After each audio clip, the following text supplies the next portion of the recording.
오늘은 요나단의 아들 무비보셋 이야기를 해보겠습니다. 사무엘하 9장입니다. 9장. 다윗이 이르되 사울의 집에 아직도 남은 사람이 있느냐? 내가 요나단으로 말미암아 그 사람에게 은총을 베풀리라 하니라. 사울의 집에는 종 한 사람이 있으니 그의 이름은 시바라. 그를 다윗의 앞으로 부르매 왕이 그에게 말하되 내가 시바냐 하니 이르되 당신의 종이니이다 하니라. 왕이 이르되 사울의 집에 아직도 남은 사람이 없느냐? 내가 그 사람에게 하나님의 은총을 베풀고자 하노라 하니 시바가 왕께 아뢰되 요나단의 아들 하나가 있는데 다리 저는 자니이다 하니라. 왕이 그에게 말하되 그가 어디 있느냐 하니 시바가 왕께 아뢰되 로드발 암미엘의 아들 마길의 집에 있나이다 하니라. 다윗 왕이 사람을 보내어 로드발 암미엘의 아들 마길의 집에서 그를 데려오니 사울의 손자 요나단의 아들 무비보셋이 다윗에게 나와 그 앞에 엎드려 절하매 다윗이 이르되 무비보셋이여 하니 그가 이르기를 보소서 당신의 종이니이다. 다윗이 그에게 이르되 무서워하지 말라. 내가 반드시 내 아버지 요나단으로 말미암아 내게 은총을 베풀리라. 내가 내 할아버지 사울의 모든 밭을 다 내게 도로 주겠고 또 너는 항상 내 상에서 떡을 먹을지니라 하니 그가 절하여 이르되 이 종이 무엇이기에 왕께서 죽은 개 같은 나를 돌아보시나이까 하니라. 왕이 사울의 시종 시바를 불러 그에게 이르되 사울과 그의 온 집에 속한 것은 내가 다 내 주인의 아들에게 주었노니 너와 내 아들들과 내 종들은 그를 위하여 땅을 갈고 거두어 내 주인의 아들에게 양식을 대주어 먹게 하라. 그러나 내 주인의 아들 무비보셋은 항상 내 상에서 떡을 먹으리라 하니라. 시바는 아들이 15명이요 종이 20명이라. 시바가 왕께 아뢰되 내 주 왕께서 모든 일을 종에게 명령하신 대로 종이 준행하겠나이다 하니라. 무비보셋은 왕자 중 하나처럼 왕의 상에서 먹으니라. 무비보셋에게 어린아들 하나가 있으니 이름은 미가더라. 시바의 집에 사는 자마다 무비보셋의 종이 되니라. 무비보셋이 항상 왕의 상에서 먹으므로 예루살렘에 사니라. 그는 두 발을 다 절더라. 다윗이 왕이 되어 예루살렘에 정착해서 국가 살림을 정비 후에 사울 집안의 남은 자에게 은혜를 베풀고자 합니다. 사울 집안이 원수임에도 불구하고 하나님과 사랑하는 관계 속에서 순리대로 선한 양심을 따라 사람에게도 사랑을 흘려 보내려는 다윗입니다. 요나단과 다윗은 언약 관계입니다. 요나단과 했던 약속을 의리와 도리로서 지키고자 하는 마음입니다. 사무엘하 9장 2절에서 4절까지 보면 사울의 종이었던 시바라는 이를 불러서 사울의 집안 중 남은 자가 없냐고 물었고 시바가 이에 요나단의 아들 무비보셋이죠. 요나단의 아들 하나가 있는데 다리 저는 자라고 아뢰입니다. 다윗은 무비보셋이 어디 있는지 물었고 왕궁으로 초청합니다. 사울이 블레셋과 전쟁 중에 자살해서 죽을 때 이스라엘 사람들이 이에 충격을 받아서 급히 도망치던 중 당시 아기였던 무비보셋을 안고 도망치던 유모가 아기였던 무비보셋을 떨어뜨려서 두 다리를 절게 되는 장애가 생겼습니다. 이 절뚝발이 신세로 로드발이라는 지역, 예루살렘 중심부에서 벗어나 북쪽에 위치한 시골에서 숨어서 사는 중이었습니다. 고향인 베냐민 지파 거주 지역에 돌아가지 못하고 다른 지역에서 비참하게 은둔 생활하는 중이었습니다. 무비보셋은 지금의 왕인 다윗과 대적 관계에 있던 집안의 자, 완전 물 건너간 세력, 권력에서 벗어난 패망한 가문, 지금의 왕과 원수인 몰락한 집안의 자, 어릴 적 유모의 실수로 장애인이 되는 일을 당한 무비보셋입니다. 아무도 거들떠보지 않을 뿐더러 혹시 모를 위험에 처할까 오히려 몸을 사려야 하는 입장인 무비보셋. 제기할 상황도 없고 기회도 없고 스스로 무언가 할 수 있는 능력도 없고 아무짝에 쓸모없는 최악의 조건 가운데 있는 무비보셋. 한때는 도련님 대우를 받던 자가 본인 의지와 상관없이 비극적인 일이 생김으로써 받아야 했던 충격과 상처. 무비보셋이 다윗의 초청을 받을 시기에 10대 미성년자일 것으로 추정합니다. 이 소년은 주변에서 선대를 하기보다는 무시하고 손가락질하고 뒤에서 수근수근대고 멸시를 당했을 것입니다. 이런 깊은 상처로 인해 피해의식이 생겨서 절망 가운데 마음이 늘 눌려있고 찌그러져 있는 상태입니다. 암울하고 비참한 사춘기를 보내는 중인데요. 마음이 얼마나 힘들고 상처 많은 사춘기를 겪고 있을지 이 소년의 인생을 생각할 때 죽지 못해 살고 있는 심정이었을 것입니다. 이때 다윗 왕의 초청을 받았는데 왕이 부르는데 안 나갈 수도 없고 나까지 마저 처리하려는 건 아닌지 얼마나 불안하고 두려웠을까요? 사무엘하 9장 7절에 보면 이렇게 두려워 떨고 있는 무비보셋에게 무서워하지 말라고 다윗이 말합니다. 그리고 은혜를 베풀 내용을 말하는데요. 첫 번째로 너의 아버지 요나단으로 말미암아 너의 아버지 요나단이 나를 사랑하고 아꼈기 때문에 너에게 은총을 베풀리라. 예, 왕궁으로 초대를 했죠. 그리고 두 번째로 내가 너의 할아버지 사울의 모든 밭을 다 너에게 도로 주겠고, 세 번째 너는 항상 내 상에서 왕의 상에서 떡을 먹을지니라 합니다. 다윗은 무비보셋에게 빼앗겼던 유산, 유업을 모두 회복시켜주고 왕의 식탁에서 왕과 함께 앉아 먹고 지낼 수 있도록 은혜를 베풉니다. 9장 11절 보면 왕자 중 하나처럼 왕의 상에서 먹으니라 하는데요. 정말 무비보셋은 왕자와 같이 왕의 식탁에서 함께 앉아 먹고 지내는 특권을 누립니다. 그리고 사무엘하 9장 13절의 마지막 절에 보면 항상 왕의 거처를 오고 가면서 지내는 무비보셋이고요. 예루살렘에 거주합니다. 예루살렘은 왕의 도시, 그러니까 왕이 지정하는 사람만 살 수 있었습니다. 그런데 무비보셋은 왕자와 같이 지내면서 예루살렘에 거주할 수 있게 되었습니다. 그리고 이뿐만 아니라 사무엘하 9장 9절에서 10절 보면 사울 집안의 종이었던 시바에게, 이 시바는 자녀가 15이고 종이 20명인 그룹인데요. 이 시바 집안 전체를 두고 명령합니다. 그 명령은 바로 전체 집안이 무비보셋의 종이 되어 섬기라고 합니다. 다윗은 왕자와 같은 대접을 해준 것뿐만이 아니라 돕는 자, 섬기는 자들을 붙여주는데요. 즉 먹고 사는 문제를 해결해 줍니다. 오늘 이 무비보셋 이야기를 통해 알 수 있는 것은 무비보셋에게 베푼 다윗의 은혜가 마치 하나님이 저희에게 베푸시는 은혜와 같은 것이고요. 저희는 무비보셋 같은 자입니다. 다윗이 무비보셋에게 왕궁으로 초청하고 이 왕의 도시 예루살렘에 살도록 해주죠. 그것처럼 하나님께서도 우리에게 이 예루살렘, 하늘의 도성, 천국으로 초청해 주시고, 두 번째로 마귀에게 빼앗겼던 것들, 그러니까 그동안 마귀의 거짓말을 믿고 받아들여서 죄의 문을 열어줌으로써 죄의 대가로 합법적으로 빼앗겼던 유업들, 저희가 마귀의 말을 아멘하고 믿고 따르게 되면 그 마귀의 종이 되는 것이기 때문에 합법적으로 우리의 그 권리와 권세가 마귀에게로 넘어갑니다. 네, 언제 넘어가죠? 바로 하나님이 최초로 만드신 인류, 아담이 마귀의 말을 믿고 받아들임으로써 마귀의 종이 되어서 하나님께서 아담에게 주셨던 세상을 다스릴 수 있는 권세, 이 권세를 마귀에게 합법적으로 넘겨주게 됩니다. 이 권세가 합법적으로 마귀에게 넘어갔습니다. 그런데 이 죄성대로 계속 하나님을 거절하고 못 믿고 살면 마귀에 종속되어 있는 상태인데, 우리가 하나님께 다시 나아가면 하나님 자녀로서의 권세, 총명, 능력 등을, 즉 잃어버렸던 그 영적 유산들을 회복시켜 주십니다. 그리고 세 번째로 왕이신 주님과 함께 먹고 왕의 보좌에 함께 앉히십니다. 하나님의 자녀, 신의 자녀의 특권을 누리며 이 하나님의 자녀를 돕는 천사를 붙여주십니다. 우리에게 왕궁으로 초청해 주시고 함께 앉아 먹고 동행할 수 있도록 은혜를 베풀어 주셨습니다. 히브리서 1장 5절 표준 세번역으로 읽겠습니다.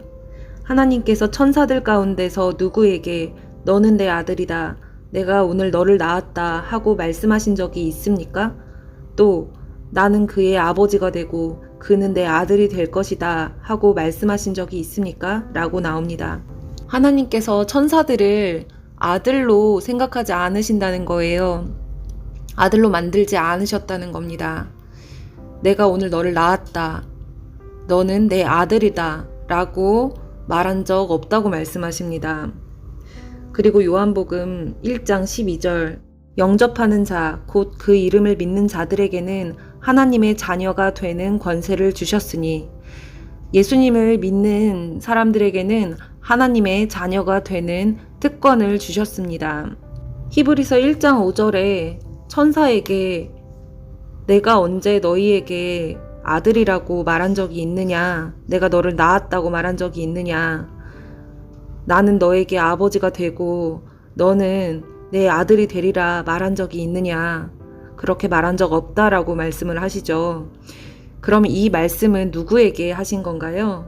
예, 저희에게 말씀하신 겁니다. 즉 하나님의 아들이라는 존재와 천사의 존재는 존재적으로 차원이 다릅니다. 레벨이 다릅니다. 천사도 아들이라고 칭함받지 못하는 존재인데 우리에게 아들이라고 칭해 주신 것입니다. 다윗 왕이 무비보셋을 왕자로 대우해주고 그 왕자에 대해서 섬길 수 있는 종들을 붙여주었잖아요. 그것처럼 하나님께서도 저희를 왕의 자녀로 삼으시고 그 왕의 자녀, 하나님의 자녀들을 섬길 수 있는 그 돕는 천사들을 붙여주신 겁니다. 천사는 하나님의 아들들을 섬기는 자로 만들어졌습니다. 정말 하나님의 자녀가 되었다면, 신의 자녀가 되었다면 이 신의 자녀를 섬기는 존재로 만들어진 이 천사를 저희가 부릴 수 있는 위치가 되는 것입니다. 그리고 에베소서 1장 20절 그의 능력이 그리스도 안에서 역사하사 죽은 자들 가운데서 다시 살리시고 하늘에서 자기의 오른편에 앉히사. 아멘. 저희를 예수님 안에서 다시 살리시고 예수님 오른편에 앉히신다고 말씀하십니다. 그리고 계시록 3장 20절 볼지어다 내가 문 밖에 서서 두드리노니 누구든지 내 음성을 듣고 문을 열면 내가 그에게로 들어가 그와 더불어 먹고 그는 나와 더불어 먹으리라. 아멘. 마음 문을 두드리시는 하나님은 저희가 그 마음의 문을 열면 저희 마음속으로 들어와서 함께 저희와 더불어서 먹는다고 말씀하십니다. 그리고 에베소서 1장 3절에서 8절 표준 세번역으로 읽겠습니다. 우리 주 예수 그리스도의 하나님 아버지께 찬양을 드립니다. 하나님께서는 그리스도 안에서 하늘에 속한 온갖 신령한 복을 우리에게 주셨습니다. 하나님께서는 우리를 사랑하셔서 하나님 앞에서 거룩하고 흠이 없게 하시려고 창세 전에 우리를 그리스도 안에서 택하여 주셨습니다. 그리고 하나님이 기뻐하시는 뜻대로 예수 그리스도로 말미암아 우리를 하나님의 자녀로 예정하셔서 하나님의 사랑하시는 아들 안에서 우리에게 거저주신 하나님의 영광스러운 은혜를 찬미하게 하셨습니다. 우리는 하나님이 사랑하시는 아들 안에서 하나님의 풍성한 은혜를 따라서 그분의 피로 구속 곧 죄의 용서를 받게 되었습니다. 하나님께서는 우리에게 모든 지혜와 총명을 넘치게 주셔서 아멘. 네. 하늘에 속한 신령한 복, 모든 지혜와 총명을 넘치게 하신다고 하십니다. 아까 말씀드렸듯이 마귀에게 합법적으로 빼앗겼던 이 하늘의 이 유업과 유산들을 도로 찾게 해주십니다. 회복시켜 주십니다. 그리고 로마서 8장 15절 너희는 다시 무서워하는 종의 영을 받지 아니하고 양자의 영을 받았으므로 우리가 아빠 아버지라고 부르짖느니라. 아멘. 다시 무서워하는 종의 영을 받지 아니하고 이것은 마귀의 거짓말을 받아들였을 때 저희가 하나님 말씀을 택하는 것이 아니라 마귀의 거짓말을 택했을 때 쉽게 말해서 하나님 말씀을 안 믿겠다, 못 믿겠다 하는 마음이 마귀의 거짓말을 택하는 것입니다. 이럴 때 오는 것이 뭔가요? 바로 무서워하는 마음, 두려워하는 마음이 따라옵니다. 왜냐하면 하나님을 거부한 사람은 자기가 다 주인된 삶을 살고 있기 때문에 보장이 안 되는, 장담할 수 없는 그 앞날에 대해서, 미래에 대해서 불안하고 걱정되고 두렵고 늘 근심과 염려가 끊기지 않습니다. 그렇게 무서워하는 종의 영으로 살다가 그 마음을 돌이켜서 그 마귀의 거짓말을 믿고 있던 그 마음을 하나님의 말씀을 믿는 것으로 마음을 돌이켜서, 즉 예수님을 영접하고 믿으면 양자의 영을 받는다고 말씀하십니다. 여기에서 말하는 양자는 입양한 자녀를 뜻합니다. 정말로 낳은 자녀는 친자라고 하고 실제 낳진 않았지만 실제 낳은 자녀처럼 자녀 삼는 것이 양자이죠. 그래서 예수님을 믿게 되면 하나님 아버지께서 친자인 예수님과 같이 함께 자녀를 삼아주셔서 입양한 자로서, 양자로서 여겨주신다라는 겁니다. 그래서 양자의 영을 받았다라고 말하는 것이고, 즉 하늘 아버지의 친자 아들이신 예수님으로 인해, 예수님을 통해 저희가 예수님 안에서 접붙여져서 하나님의 아들이 되었다, 양자의 영을 받았다라는 것입니다. 그렇기 때문에 양자가 되었으니 자녀잖아요. 그래서 하나님을 아빠라고 부를 수 있게 되는 겁니다. 아빠라고, 내 아버지라고 부를 수 있는 것입니다.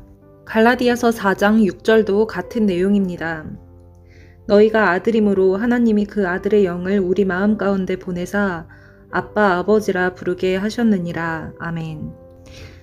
그리고 성도는요, 살아있는 유기적 교회입니다. 그리스도의 몸된 교회입니다. 교회의 실상이 우리 예수님을 믿는 하나님의 자녀들인데요. 교회는 건물을 말하는 게 아닙니다. 예수님을 영접함으로 하나님의 아들이 이렇게 되면 하나님 뜻에 순종할 때마다 하나님의 아들을 섬기는 천사들이 돕습니다. 우리에게 가장 좋은 것을 주시는 하나님의 놀라운 사랑, 이 얼마나 놀라운 은혜인가요? 자격이 있어서 받는 게 아니라 자격이 없지만 베풀어 주시는 자비입니다. 나를 있는 그대로 받아주시고 영접해 주시는 하나님, 어찌 이런 나를 초청하고 받아주실까? 이런 주님을 찬양할 수밖에 없습니다. 우리는 하나님 앞에 다 무비보셋 같은 자입니다. 정말 지금부터 이 무비보셋이 되었다고 생각하고 감정선을 읽어 나가 보겠습니다. 이스라엘에서 패망한 가문의 자로 무비보셋을 전 국민이 다 알고 있습니다. 모르는 사람이 없어요. 예를 들면 유명한 연예인이든 정치가든 사업가든 불미스러운 일로 한순간에 나락으로 떨어졌을 때 대중들의 반응이 있죠. 여러 악플이 달리는 내용들처럼 잘됐다, 꼴 좋다, 불쌍하다, 무비보셋의 부모와 할아버지인 사울을 욕하는 소리들, 별의별 말로 수군대는 것과 무시하고 찌찌대면서 무비보셋을 도마 위에 생선처럼 올려두고 난도질하는, 술 안주거리, 씹기 좋은 가십거리 삼는 이런 상황과 시선 속에서 사람에 대한 상처와 회의감이 정말 이루 말할 수가 없겠죠. 사람 다 못 믿겠고 다 싫고, 그런데다가 두 다리를 절어요. 정상적인 생활을 못해요. 뭐든 스스로 할 수 있는 게 없고 사소한 것부터 하나부터 열까지 누가 도와줘야지만 할 수 있어요. 그러니 소망과 목표를 가지기도 어려워요. 앞날만 생각하면 두렵고 암울하고 늘 좌절감과 절망만 느껴요. 뭐든지 의욕이 없고 비참하고 우울하고 이런 자신이 싫고 하나님도 원망스러운 마음이 들었을 것 같습니다.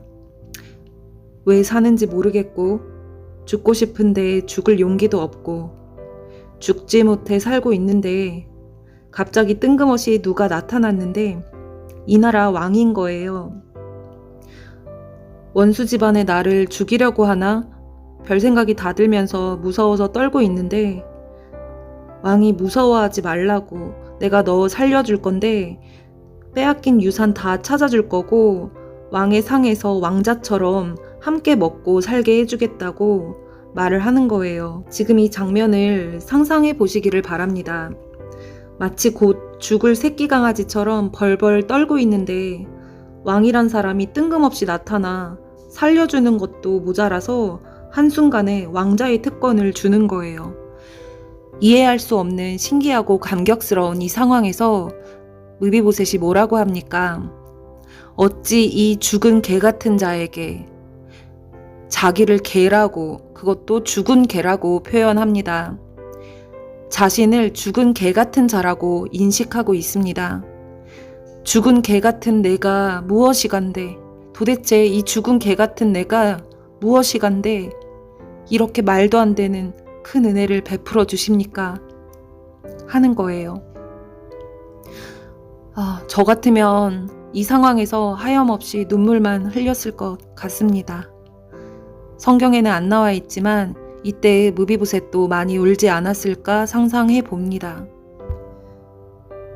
내가 인지하든 인지하지 못하든 우리는 하나님 앞에 다 무비보셋 같은 자입니다.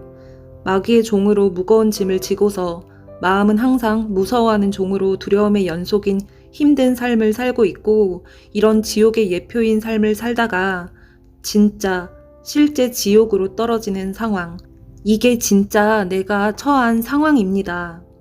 지옥 판결문 받은 죄인, 이제 지옥 갈 날만 기다리는 시한부 인생, 지옥행 열차를 타고 열심히 지옥으로 달려가는 중인 게 실제 상황입니다. 예수님을 믿기 전이라면요. 지금 예수님을 안 믿는 상태라면요. 예수님을 안 믿으면, 안 믿는다는 건 예수님을 거절하는 것인데, 이 상태는 하나님이 없다, 하나님 말 못 믿겠다는 상태입니다. 즉, 마귀의 거짓말을 믿고 있는 상태입니다. 하나님을 못 믿겠다라는 그 불신은 악독한 죄입니다. 이 죄로 인해 하나님과 끊겨 있는 인간은 자기 죄값을 본인이 책임져야 하기 때문에 죄값을 치르는 진노의 심판이 쏟아지는 지옥을 가게 되는 것입니다. 이게 진리입니다. 내가 인식하든 인식 못하든 진리는 변하지 않습니다. 공기가 피부로 안 느껴진다고 해서, 내가 인식하지 못한다고 해서 공기가 없는 게 아닌 것처럼요. 내가 이해가 되든 안 되든 상관없이 진리는 영원히 변하지 않는 사실입니다. 이 진리를 깨닫느냐 못 깨닫느냐에 따라, 그러니까 무비보셋처럼 하나님 앞에 자신을 진짜 죽은 개같이 생각을 하느냐 안 하느냐에 따라서 이 하나님이 우리에게 베풀어 주신 십자가 사랑을, 이 복음을 믿을지 안 믿을지 판가름이 납니다. 이 지옥행 열차를 타고 있는데 도대체 나갈 방법도 없고 곧 지옥불에 탈 일이 두려워서 벌벌 떨고 있을 때 갑자기 내 앞에 손을 내미는 누군가가 나타납니다. 누군지 봤더니 이 세상을 만드신 왕인 거예요. 능력에 제한이 없으신 만왕의 왕, 온 우주를 창조하시고 그 차원을 뛰어넘는 차원에 계신 분, 이분이 나타나서 내 손을 잡으라고 하십니다. 살려주겠다고 하십니다. 이때 어떤 마음이 들까요? 너무 놀랍고 감격스러운 마음 느낄 수 있으신가요? 이 절망 속에서 나타난 구출의 손을 안 잡을 사람이 있을까요? 한 번 죽으면 끝이 아니라 영원히 불타는 고통 속에서 살아야 하는 걸 알면 이 능력에 제한이 없으신 구조대원을 안 잡을 사람이 있을까요? 진짜로 죄값을 치르는 심판의 장소인 지옥이 실제로 존재한다는 걸 알고, 근데 내가 죄인인데 스스로 해결할 방법이 없어서 지옥 갈 수밖에 없구나. 이대로 있다가는 진짜 지옥 가겠구나. 지옥 판결문 받은 죄인이 죄수복을 입고서 이 지옥행 열차를 타고 있는 게 현실인 게 깨달아지면 그 절망 가운데 등장한 백마탄 왕자, 그가 내미는 손을 거절할 사람이 있을까요? 내가 정말 이와 같이 죽을 죄인인 걸 알면 이런 나를 살려주신 분께 눈물의 감사를 올릴 수밖에 없습니다. 이분이 나를 살리신 방법이 자기 하나뿐인 소중한 아들을 대신 죽여서 아들 생명값을 녹여내어서 만드신 방법이고 길이라는 걸 알면 나도 이분을 목숨 다해서 사랑할 수밖에 없습니다. 끔찍한 지옥불로부터 살려주신 것만으로도 감사한데 하나님의 아들로 양자 삼아 친아들 예수님과 함께 앉는 동등한 자격과 특권을 또 주시겠다고 합니다. 이제 마귀 발토발에 짓눌려 무서워하는 종의 영에서 구출해 주셔서 더 이상 안 두려워해도 된다고 하십니다. 왕께 아빠라고 부르고 천사를 부리면서 왕의 식탁에서 눈치 안 보고 마음껏 먹고 마시고 누리는 왕자로서 세워주신다고 합니다. 몸도 영혼도 모두 천국으로도 지옥으로도 보내실 수 있는 이 만왕의 왕이 내 아빠인 것을, 진짜 내 아빠인 것을, 내 아버지인 것을 깨달으면 이 놀라운 사랑과 자비를 베푸시는 선하고 위대하신 이 만왕의 왕께 영원토록 영광 돌리고 찬양할 수밖에 없습니다. 이처럼 내가 진짜 지옥 갈 죄인인 걸 알아야지만 겸손한 마음밭이 되어서 구원의 손길을 갈망하게 됩니다. 이 겸손한 마음에 포함되는 마음은요, 가난한 심령, 정직한 심령, 통에 자복하는 심령입니다. 이런 심령이 준비되었을 때 이런 나를 살려주시겠다고 나타난 하나님께 감사하게 되고 진짜 나의 구원자이심이 믿어지게 되는 것입니다. 이것이 하나님의 우리를 향한 십자가 사랑, 이 기쁜 소식, 이 복음을 받아들이는 것입니다. 이런 심령일 때 구원을 선물로 받는 것입니다. 내가 무비보셋 같은 그런 마음이 되었을 때, 내 처지를 정확하게 알 때 하나님이 베풀어 주시는 그 구원이 선물이 선물됨을 진정으로 알고 내가 받을 자격이 있어서 받는 것이 아니라 내가 무언가를 하고 그 대가성으로 받는 것은 정당하고 합당하게 받는 보상의 개념이죠. 근데 하나님이 주시는 그 구원은 저희가 받을 자격이 없어요. 그 받을 자격이 없는 그 처지를 정확하게 알고 있어야 이게 그냥 거저 주시는 선물이구나, 은혜이구나, 이걸 알 수가 있는 거죠. 그렇기 때문에 그 선물을 그저 감사함으로 받을 수가 있는 것입니다. 그리고 찬송가에 나 같은 죄인 살리신 그 은혜 놀라워 라는 가사가 있죠. 이 찬양이 실제 내 입술에서 터져나오는 고백으로 가슴으로 뜨겁게 터져나오는 이때가 바로 구원받는 순간입니다. 겸손한 마음, 가난한 마음, 정직한 마음, 통에 자복하는 이 마음이, 이 마음밭이 바로 구원의 길로 갈 수 있는 힘의 원천이고 동기입니다. 이 마음밭이 바로 구원의 문을 열 수 있는 열쇠입니다. 그러면 어떻게 이 겸손한 마음을 가질 수가 있을까요? 오늘 주제로 한 무비보셋 이야기가 나에게 적용되면 됩니다.